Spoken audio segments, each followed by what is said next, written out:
Albert Einstein once said, everybody's a genius, but if you judge a fish by its ability to climb a tree, it will live its whole life believing that it is stupid.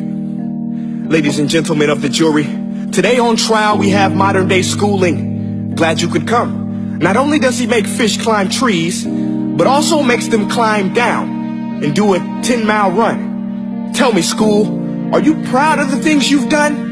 Turning millions of people into robots, do you find that fun? Do you realize how many kids relate to that fish swimming upstream in class, never finding their gifts, thinking they are stupid, believing they are useless? Well, the time has come, no more excuses. I call school to the stand and accuse him of killing creativity, individuality, and being intellectually abusive. He's an ancient institution that has outlived his usage.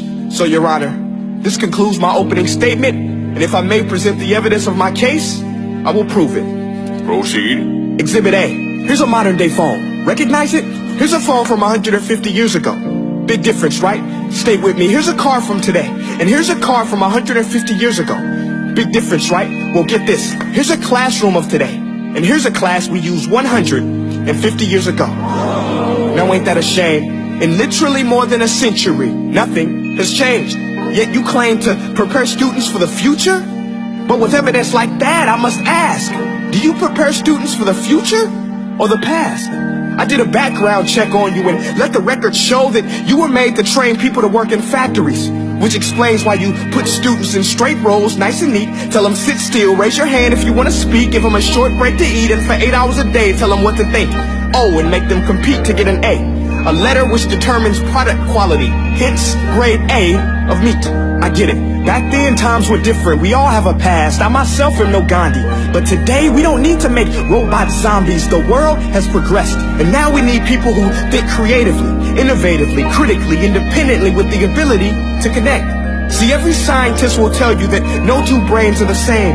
And every parent with 2 or more children will confirm that claim.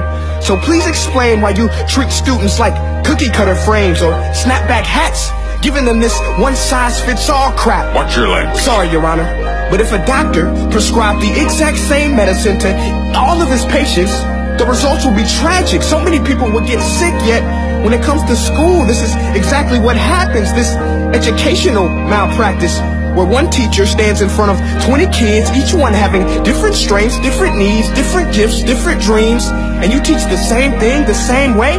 That's horrific. Ladies and gentlemen, the defendant should not be acquitted. This may be one of the worst criminal offenses ever to be committed. And let's mention the way you treat your employees. Objection. Overruled. I want to hear this. It's a shame. I mean, teachers have the most important job on the planet, yet they're underpaid? No wonder so many students are short-changed. Let's be honest. Teachers should earn just as much as doctors, because a doctor can do heart surgery and save the life of a kid. But a great teacher can reach the heart of that kid and allow him to truly live. See, teachers are heroes that often get blamed, but they're not the problem. They work in a system without many options or rights. Curriculums are created by policymakers, most of which have never taught a day in their life. Just obsessed with standardized tests. They think bubbling in a multiple choice question will determine success. That's outlandish. In fact, these tests are too crude to be used and should be abandoned, but don't take my word for it. Take Frederick J. Kelly, the man who invented standardized testing, who said, and I quote, "These tests are too crude to be used and should be abandoned." Ladies and gentlemen of the jury, if we continue down this road, the results will be lethal. I don't have much faith in school, but I do have faith in people. And if we can customize healthcare, cars, and Facebook pages, then it is our duty to do the same for education, to upgrade and change and do away with school spirit, because that's useless. Unless we're working to bring the spirit out of each and every student, that should be our task. No more Common Core. Instead, let's reach the core of every heart in every class. Sure, math is important, but no more than art or dance. Let's give every gift an equal chance. I know this sounds like a dream, but countries like Finland are doing impressive things. They have shorter school days. Teachers make a decent wage. Homework is non-existent, and they focus on collaboration instead of competition. But here's the kicker, boys and girls. Their educational system outperforms every other country in the world. Other places like Singapore are succeeding rapidly. Schools like Montessori, programs like Khan Academy, there is no single solution. But let's get moving, because while students may be 20% of our population, they are 100% of our future. So let's attend to their dreams, and there's no telling what we can achieve. This is a world in which I believe, a world where fish are no longer forced to climb trees.